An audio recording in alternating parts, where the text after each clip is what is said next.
जळगाव येथील शासकीय रुग्णालय व महाविद्यालयात स्मार्ट सर्व्हिसेस पुणे या कंत्राटी कंपनीमार्फत कार्यरत असलेल्या वर्ग 3 व वर्ग 4 कर्मचाऱ्यांना मागील 3 महिन्यांपासून वेतन मिळाले नसल्याची गंभीर तक्रार समोर आली आहे। या कर्मचाऱ्यांनी जळगाव जिल्हाधिकाऱ्यांकडे लेखी निवेदन देत थकीत पगार तातडीने देण्याची मागणी केली आहे। पहा याचा सविस्तर व्हिडिओ वृत्तांत। जिल्हाधिकाऱ्यांना आज निवेदन दिलं आहे। जळगाव आयुर्वेदिक महाविद्यालयातील कर्मचाऱ्यांचे गेल्या 3 महिन्यापासून पगार नाही आहे। याच्या संदर्भात आम्ही वेळोवेळी तिथले वैद्यकीय अधिकारी जे आहेत त्यांना भेटलो, तर त्यांनी सांगितलं ही एका वरिष्ठ मंत्र्याची कंपनी असल्यामुळे मी एका विशिष्ट मर्यादेबाहेर जाऊ शकत नाही, तुम्ही मला अडचणीत आणू नका।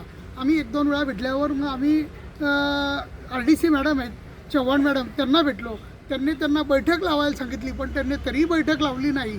ते घाबरतात आणि त्यामुळे तिथल्या कर्मचाऱ्यांचे पगार होत नाही। तिथे कोणी दिलीप पाटील नावाचा कोणी जो ठेकेदाराचा माणूस आहे तो येऊन गेला, तो त्याला यांनी वारंवार फोन केले, तर तो म्हणतो की मी वरती कळवलेले तुम्हाला फोन करू नका।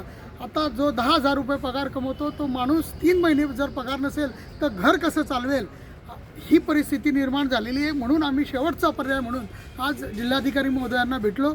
जिल्हाधिकारी महोदयांनी माननीय कामगार आयुक्त व वैद्यकीय अधिकारी श्री काय नाव आहे त्यांचं गंगा सागरे यांना फोन लावला आणि फोन लावून ते म्हणे लवकरात लवकर पेमेंट करू।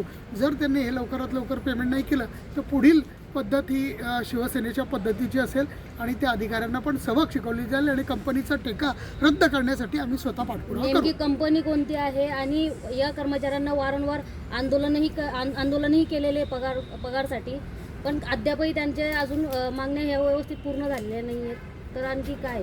आता जर आज जिल्हाधिकारी महोदयांना भेटलोय 4-5 दिवसात, आता उद्या परवा सुट्टी आहे, तर सोमवार मंगळवारी जर तोपर्यंत पगार नाही केले तर आम्ही परत जिल्हाधिकाऱ्यांना भेटू आणि जर तरी पगार नाही झाले तर त्यांना कंपनीचा जो ठेका आहे तो रद्द करण्यासाठी आम्ही प्रयत्न करू आणि त्या कंपनीला सबकसुद्धा शिकवू। नेमकी आम्हाला ते गंगा सागरे साहेब त्यांनी सांगितलं ती हसन मुश्रीफचे मंत्री आहेत, त्यांची ती कंपनी आहे, त्यामुळे मी काही करू शकत नाही।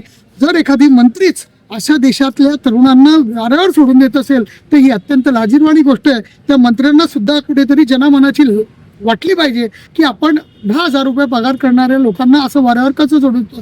कारण जेव्हा हा कामगारांचा हे होतो करार होतो, त्या करारात स्पष्ट लिहिलेलं राहतं की सरकार शासन तुम्हाला पैसे दे अगर नको देऊ, तुम्हाला यांचे पैसे नियमित द्यावे लागतील। हे पैसे त्यांनी नियमित न देऊन कराराचा भंग केलेला आहे। म्हणून आमची जिल्हाधिकारी महोदयांसकट सगळ्यांना विनंती की हा ठेका रद्द झाला पाहिजे आणि जो कामगारांना नियमित पगार देईल त्याला ठेका दिला गेला पाहिजे, आमची विनंती आहे आणि त्याच्यावर जिल्हाधिकारी महोदय निर्णय घेतील अशी आम्हाला अपेक्षा आहे। स्मार्ट कंपनीकडनं आम्ही कंत्राटी कर्मचारी म्हणून काम करतो, तरी आमचा गेल्या 3 महिन्यापासून आम्हाला रेग्युलर पगार नाही आहे आणि आज 4था महिना चालू आहे, तरी आमच्या घरची जी परिस्थिती आहे बिकट आहे। कारण आम्हाला पेमेंटच मिळत नाही। 3 महिने झाले, कंप्लीट 3 महिने झाले आणि 4था महिना चालू आहे, तरी साधारण घरचे मुलं सर्व आम्हाला मुलांची शाळेची फी वगैरे, हॉस्पिटल दवाखाना वगैरे, म्हणजे किराणा आहे, रूम भाडा, रिक्षा, मुलांचं सर्व शिक्षणाचं त्याच्यावरती आमच्यावरती बोज आहे। आमच्या घरचं आम्हालाच बघावं लागतं, कारण